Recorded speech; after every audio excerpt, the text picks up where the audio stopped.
Israel और Hamas के बीच हुआ बंधक समझौता टूटने के कगार पर है। फिलिस्तीनी कैदियों को रिहा करने में इजरायल की देरी से उपजे संकट ने संघर्ष विराम और बंधक वार्ता के दूसरे चरण पर संदेह को बढ़ा दिया है। इस कारण इजरायल और हमास दोनों नए सिरे से युद्ध की तैयारियां कर रहे हैं।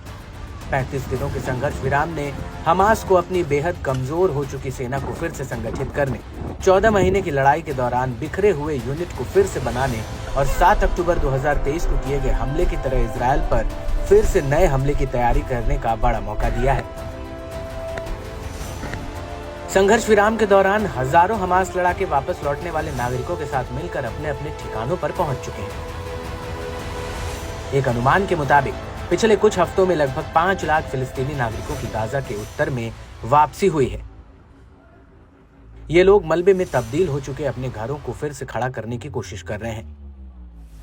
वहीं हमास के लड़ाके भी अपनी यूनिट को स्थापित कर फिर इजरायल के खिलाफ जांच की तैयारियों में जुटे हैं।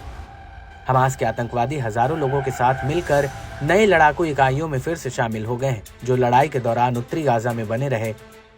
हालांकि इजरायली सुरक्षा अधिकारियों का आकलन है कि ये नई प्लानिंग हमास के काम नहीं आने वाली है, क्योंकि हमास के पास न बंकर है, न लीडर्स, न है नेटवर्क। इसलिए हमास के लिए दोबारा सिर उठाना आसान नहीं है। इजरायली सेना की निगरानी यूनिट ने गाजा में रॉकेट लॉन्चर और कैमरा इंस्टॉलेशन की पहचान की है। इससे हमास की सैन्य तैयारियों को लेकर बड़ा खुलासा हुआ है। इन तैयारियों के बीच पिछले सप्ताह गाजा में कम से कम 3 रॉकेट दागे गए। निगरानी ड्रोन भी लॉन्च किए गए। हालांकि ड्रोन के माध्यम से उपकरणों की तस्करी करने के इजरायली अरबों के प्रयासों को रोक दिया गया। गाजा की नागरिक सुरक्षा एजेंसी ने मंगलवार को बताया कि पिछले हफ्ते से क्षेत्र में पड़ रही भीषण ठंड की वजह से नवजात शिशुओं की मौत हो गई है।